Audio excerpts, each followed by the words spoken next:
Voilà, bonjour à tous, chers apprenants. Nous avons ici au tableau une molécule d'ADN bicaténaire où nous avons le brin transcrit et le brin non transcrit. Le plus souvent, dans ce genre d'exercice, on nous demande de calculer la masse molaire de ces fragments d'ADN et la longueur de ces fragments d'ADN. Alors, pour calculer la masse molaire de ces fragments d'ADN, il faut d'abord connaître la masse molaire d'un nucléotide. La masse molaire d'un nucléotide est égale à 300 grammes par mol. C'est-à-dire un nucléotide comme le nucléotide adénine ou soit le nucléotide thymine, là, sa masse molaire est égale à 300 grammes par mol. Donc maintenant, vous comptez le nombre de nucléotides que ces fragments d'ADN contiennent. Nous avons ici, si nous comptons, chaque brin contient 10 nucléotides. Donc ça veut dire que ces fragments d'ADN comportent 20 nucléotides. Donc nous allons multiplier 20 nucléotides fois 300 grammes par mol. Et nous effectuons le calcul, nous aurons 2 fois 3, ça fait 6. Nous avons 6000 grammes par mol.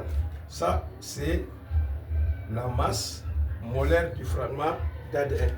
Maintenant, si on nous demande de calculer la longueur de ces fragments d'ADN, qu'est-ce qu'il faut d'abord connaître? Il faut connaître la distance entre deux nucléotides. La distance entre deux nucléotides, qui est égale à 0,34 nanomètres. Voilà, la distance entre deux nucléotides, voici. Et là, vous prenez le nombre de paires de nucléotides fois la distance entre deux nucléotides.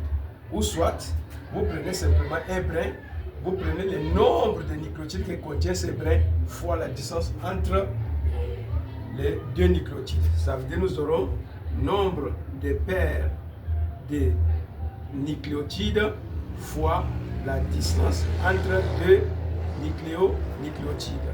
Or, nombre de paires de nucléotides, ici nous avons, vous comptez simplement 1, 2, 3, 4, 5, 6, 7, 8, 9, 10. Donc vous aurez 10 fois 0,34 nanomètres. Donc vous aurez longueur égale 3,4 nanomètres. Voici la longueur. Ne faites jamais le nombre de nucléotides dans un brin moins 1. Ne faites pas ça. Pourquoi? Parce que un nucléotide occupe une distance dans la molécule d'ADN de 0,34 nanomètres. Voici ce que je tenais à vous rappeler en cette journée. Merci pour votre aimable attention.